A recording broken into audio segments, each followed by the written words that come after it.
Hello everyone, and thanks so much for the opportunity to address the GovComms Festival today. I'm Cara Lawrence, I'm the Director of Stakeholder and Community Engagement, And I'm Bradley Matthews. I am a Stakeholder Engagement Manager. and we are both from the New South Wales Department of Customer Service. So today we're going to be talking about changing customer expectations and how we're engaging with our customers differently. So what we'll be taking you through, pardon me, today is a case study of a recent high impact cross government consultation that we launched, as well as some of our high level results as a result of that, and also some of our learnings. So before we start going into details of the consultation, just a little bit about the Department of Customer Service. We performed mid last year with the clear mandate to become the world's most customer-centric government. And we collaborate across government with our partner agencies to help achieve that. Within our cluster, we've had 37 specific agencies, and one of the names you might recognise are Service New South Wales, Fair Trading, Revenue, Liquor and Gaming and Safe Work. And together within our cluster, our people serve hundreds of thousands of customers every day in New South Wales. So our remit is very clear. We don't work government forward, we work customer back. So our aim around customer centricity is that they are at the centre of everything that we do. The customer journey, the customer outcome is what is a marker of our success. So customer-centric engagement during COVID-19. So we do a lot of research in relation to what the customer's expectations are of government, and we know that they really would like further opportunity to have their say and have a choice in how they have their say as well, to know about the consultations or the projects that matter to them, whether it be in their local area or something that is a specific interest of theirs. So the aim, what we're trying to do here is to build up an online community where we get a stronger picture of the customer, and that we can reach out to the customers in ways that are meaningful to them, with information that comes to them that's clear to understand what government is asking of them to do. And we don't need to hit them up with multiple times on multiple related subjects. We can join up across government to say, well, how is it that each of the government departments can learn from an individual consultation, with those results being fed back across government. So what we know is that there's increasing demand for digital online connection. COVID has definitely accelerated that, and the community expects us to be a digitally savvy government. They're also time poor.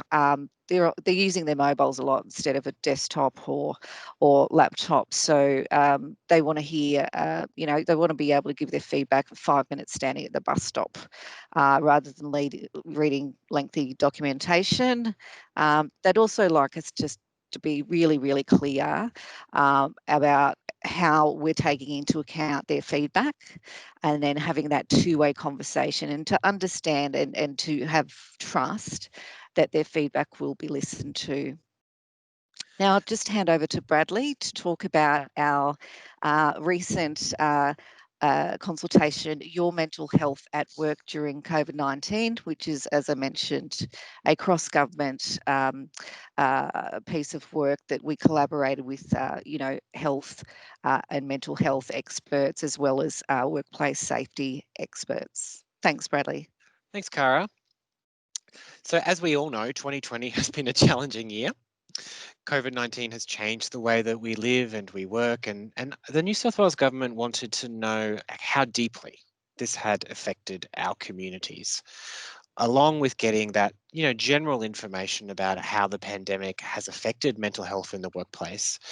We also wanted to get those deeper insights about how job security and working from home had impacted mental health. We also wanted to know more about the mental health support being offered by workplaces and how the government can help.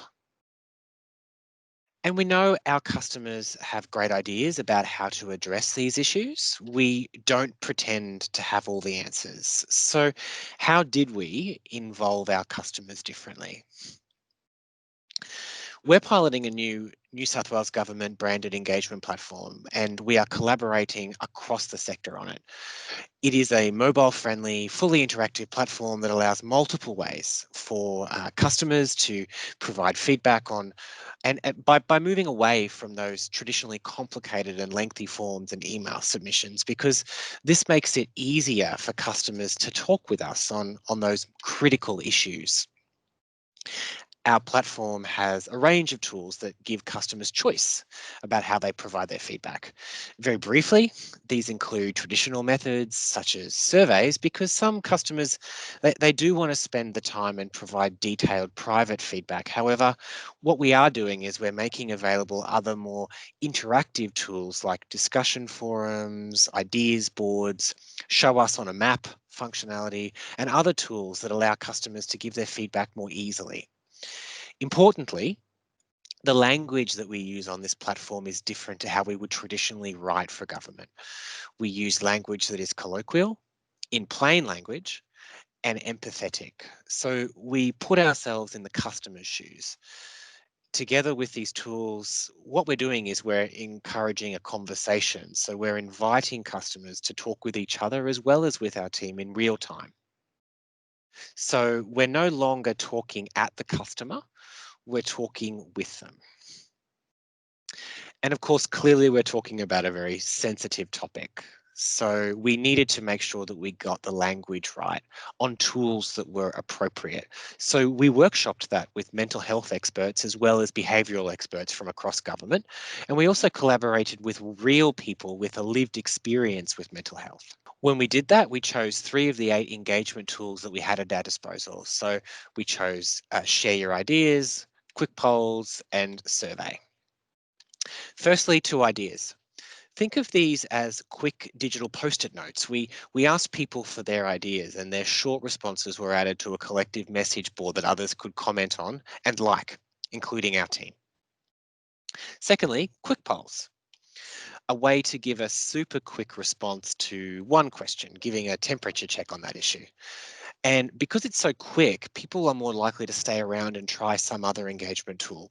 Of course, the poll results were also displayed to people in real time, which we know is really important in the digital social era that we currently live in. People want to see their responses in real time. And the survey. However, our survey was smarter than the average survey. It was in plain language and used skip logic and conditional logic. So different participants only got questions relevant to them. So it was kind of like a choose your own adventure for them. Surveys were, of course, private and the answers were not published. This combination really resonated with people, and when the engagement went live, it really took off.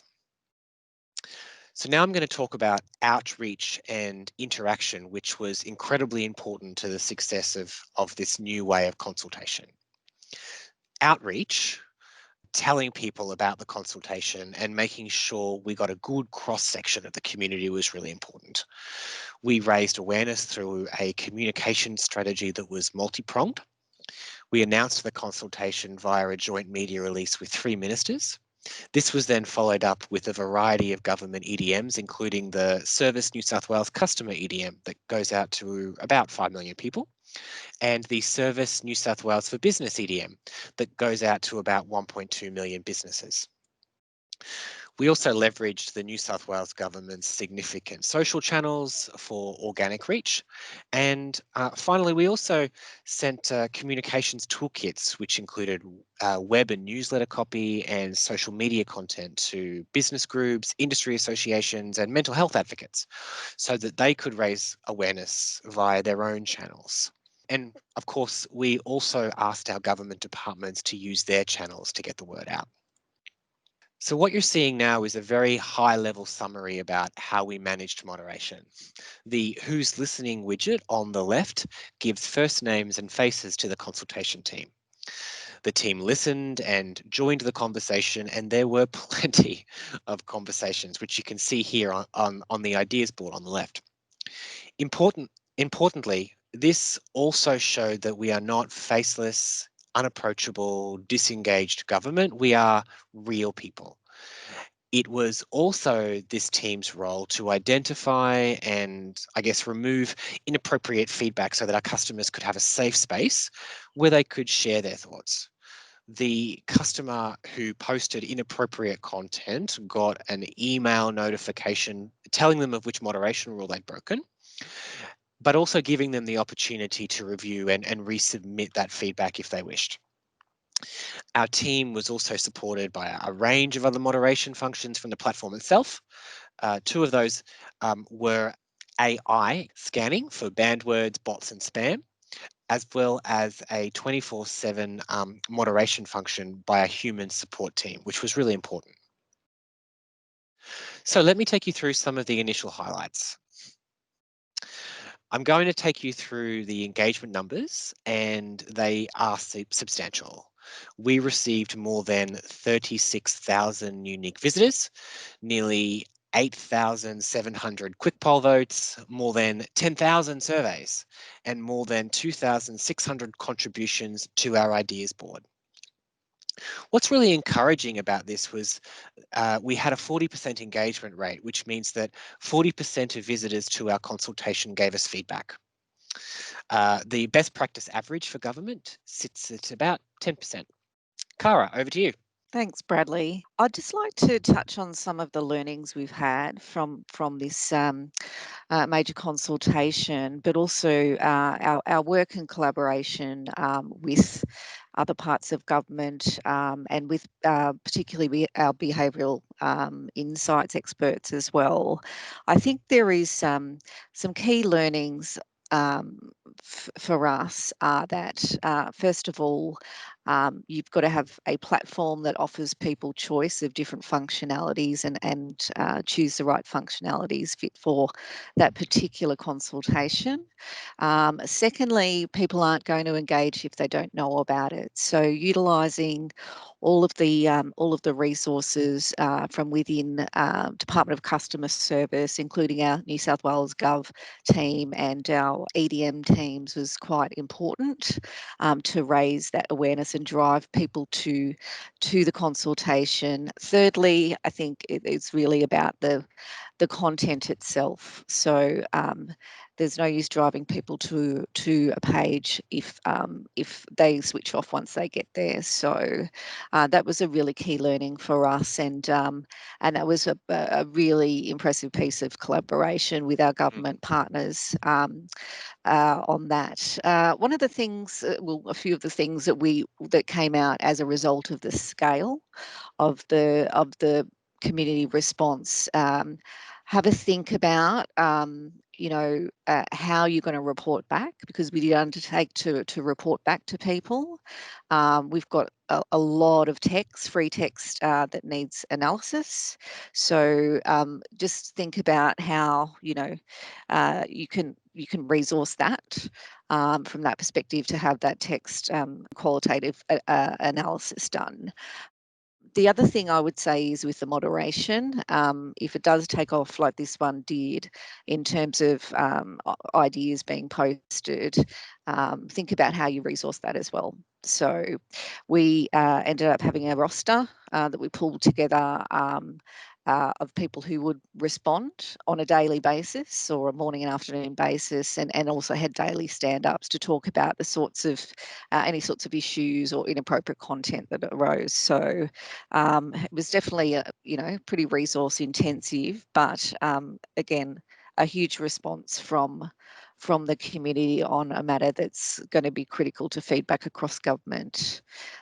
So I'd just like to also say that if anyone's got any questions or they want to reach out, if you're a government agency and you'd like to partner with the Department of Customer Service, or if you purely just have a few questions that we haven't answered here, please reach out to us. You can reach me, cara.lawrence@customerservice.nsw.gov.au. Thanks again, Bradley, and thanks everyone else for your time today. Thank you so much. Have a nice day, everyone. Bye-bye.